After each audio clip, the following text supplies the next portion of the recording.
Well, obviously, congratulations to Purdue.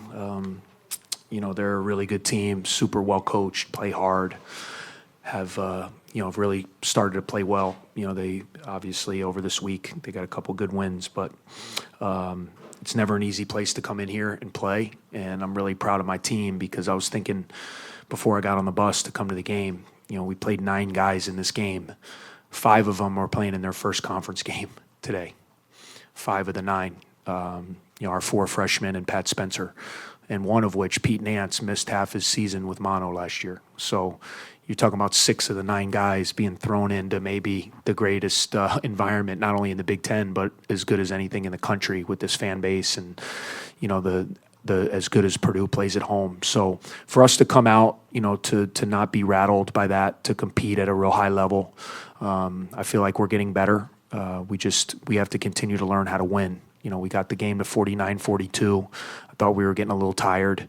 Kopp hit the 3 to cut it to 7. I thought the game was there for us to maybe steal if we could lock in and get a couple stops and put a lot of game pressure on them, but give them credit, from that timeout on. I think it was 9-2 with R2 being the last, layup that Kopp hit. So, that's what good teams do. And I told our team that's what winning teams do. They really executed and they got stops when they needed, and we weren't able to do that. So, we got to move forward. It's a long journey, and I feel like we're getting better, though, which is encouraging.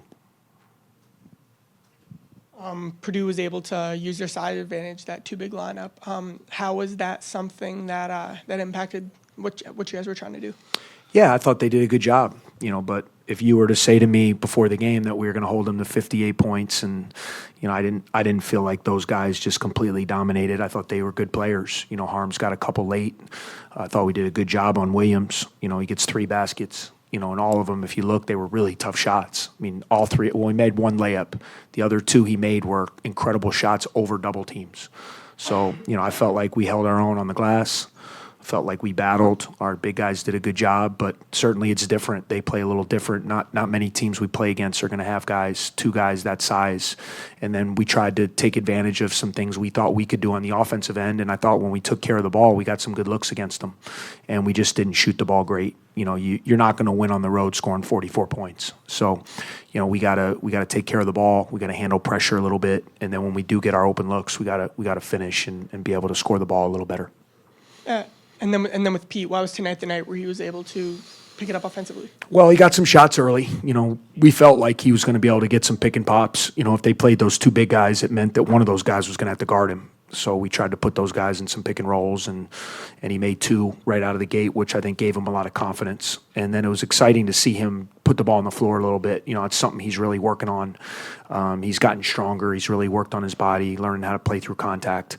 Thought he made a couple really nice moves in the second half where he got to the basket and laid it in, got into the paint, made some passes. So he's growing. He's hopefully when you guys see, we're a super, super young team that's growing. We're getting better. Where we are now versus where we were in game 1, we're a better team. Guys are getting confidence. Guys are getting experience. And now we have to learn how to win. And sometimes with young guys, that's the final piece that comes, and it comes from the only way you can learn is by being in these games. You can't really practice it. You can't simulate the crowd. You can't simulate your fatigue. You can't simulate being in these arenas until you get in them. And that's what I was really proud about is we had all these young guys. I didn't know how they were going to respond. There's a lot of good teams that come in here and just get run out the gym. And it's happened recently. So I didn't know how our guys were going to be. With this crowd, with this energy, with the way they defend, and for us to come out and compete the way we did, that was a real positive, in my opinion, for our team. I wanted to go back to their bigger lineup, basically. Sure. This is only the second game they've used it, obviously. Mm-hmm. How does it just change them from a scouting perspective? How are they a different team than what you'd see in the they're trying to play through the post now. When you have Wheeler, he's a perimeter guy. So he's a shooter. He's a pick and pop guy. He's a guy that puts it on the floor. So, when you go to him, it's more of a 4-round-1 type of look. Now all of a sudden, with 2 bigs, you got Harms as a 4 and you got Williams as a 5. So, we tried to mix in some double teams. I think those guys are really good one-on-one. Williams, in my opinion, may be the best just one-on-one scorer. in the conference. You know, if you get him one-on-one, he's a really tough matchup because of his touch and his ability to bury you down low and have hooks and all the things he does. So he commands double teams. And so, you know, I thought we did a good job with it though. Again, I mean, of all their baskets, I thought Harms, he got a couple late, you know, most of his baskets were on offensive rebounds. I didn't remember him getting any post scores.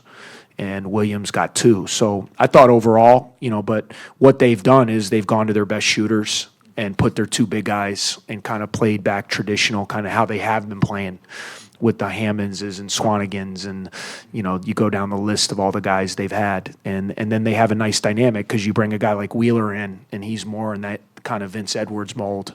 And he's a really good player. He hasn't been shooting the ball well, but he's going to be really good for them. So I mean, it's a really good team. They just beat a top 5 team by 30 3 nights ago. So obviously they're a good team, and they're extremely well coached. And this is a really hard place to play. So we knew what we were up against. And, you know, if you would have told me it was going to be a 3-possession game with 4 minutes and change to go, I probably would have signed up for it coming into the game. So I'm really proud that we put ourselves in that position. We just didn't finish well. Thank you, guys. Good luck.